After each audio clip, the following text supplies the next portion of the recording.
أصدقائي السلام عليكم ورحمة الله. موضوع النهاردة اللي هحكيه لكم يجمع بين الطرافة والعبرة. تعالوا ما نضيعش وقت وأحكي لكم عليه.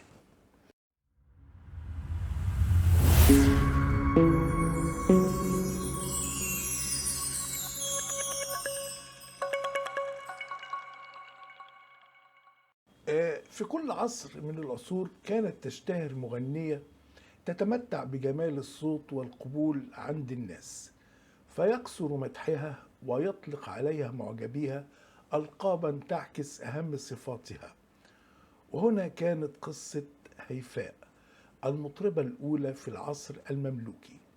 فقد كانت جميلة شكلا وحسنة الصوت، نالت إعجاب الناس في عصرها فوصفوها باللذيذة، واقترن اسمها بتلك الصفة التي كانت من إضافة عشاقها ومعجبيها، فعرفت واشتهرت باسم هيفاء اللذيذة. وانطلقت هيفاء اللذيذة بسرعة الصاروخ من دنيا العوالم لقصر السلطان، وارتبط اسمها بالسلطان قنصو الغوري، آخر سلاطين المماليك في مصر في القرن السادس عشر الميلادي، إذ عرف عنه أنه كان مولعا بها وكان يصحبها في جلسات سمره، فقد كان محبا لفنون الغناء ويواظب على الذهاب إلى مقياس النيل بالروضة أو إلى قبة الأمير يشبك الواقع في حدائق القبة الآن، ومعه خواصه من العازفين والمغنيين والمغنيات.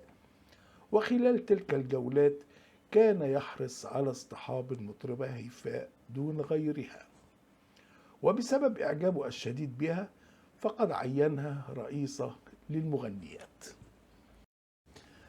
ورغم ذلك فالأمور لم تسير معها في خط مستقيم أو على نغمة واحدة بلغة أهل الطرب. وقد ذكر المؤرخ ابن إياس في تاريخه فقال إن هيفاء قد كلفتها الرياسة الكثير في عصر السلطان قنصوة الغوري. كيف كان ذلك؟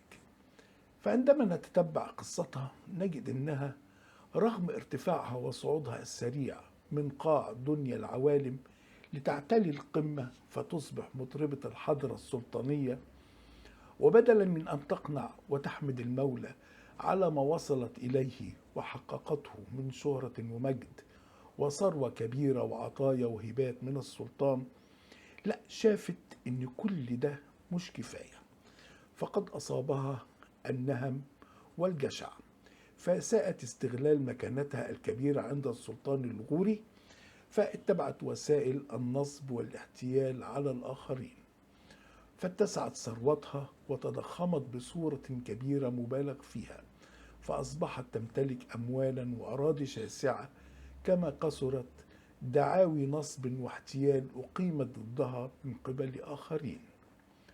ونظرا لمكانتها عند السلطان التي أثارت حقد وكراهية المحيطين به، بالإضافة لغيرة حريم قصره منها، فقام حريم قصره بتحريض المقربون منه بضرورة إخباره بدعاوي النصب والاحتيال وتهم الفساد التي أقيمت ضدها من قبل الآخرين، التي كانت سببا رئيسيا في اتساع وتضخم ثروتها. يحكي المؤرخ ابن إياس إن السلطان الغوري حين تم إخباره بدعوى بعض خصومها غضب غضبا شديدا وانقلب عليها، فأمر بالقبض عليها وسجنها وتعذيبها، فتعرضت للضرب والإهانة وتغريمها مبلغ 5000 دينار ترد لخزينة الدولة، كما أمر ببيع كل ما تملك هيفاء اللذيذة من عقارات وممتلكات، إلا إنها لم تستطع أن تجمع إلا 1000 دينار فقط، هو كل ما تملك. فتوسلت في ذلة وانكسار للقاضي بركات بن موسى للتوسط لها عند السلطان الغوري لتقسيط المبلغ ليكون 100 دينار شهريا. وكما صعدت هيفاء اللذيذة بسرعة من القاع للقمة، انحدر بها الحال في لحظة لتعود للقاع فتتوقف عن الغناء واختفت من الساحة السياسية والفنية نهائيا، تعاني من الفقر والعوز حتى وفتها، وقد نسيها الناس والمعجبين الذين وصفوها ذات يوم باللذيذة.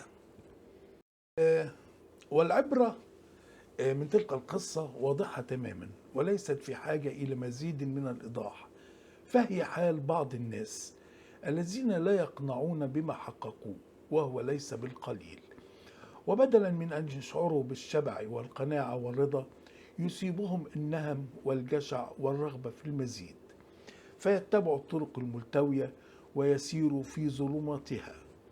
لكن لابد ذات يوم ينتهي بهم المطاف وينحدر بهم الحال في أي صورة من الصور الكثيرة لانحدار الحال، منه ما وصلت إليه هيفاء اللذيذة.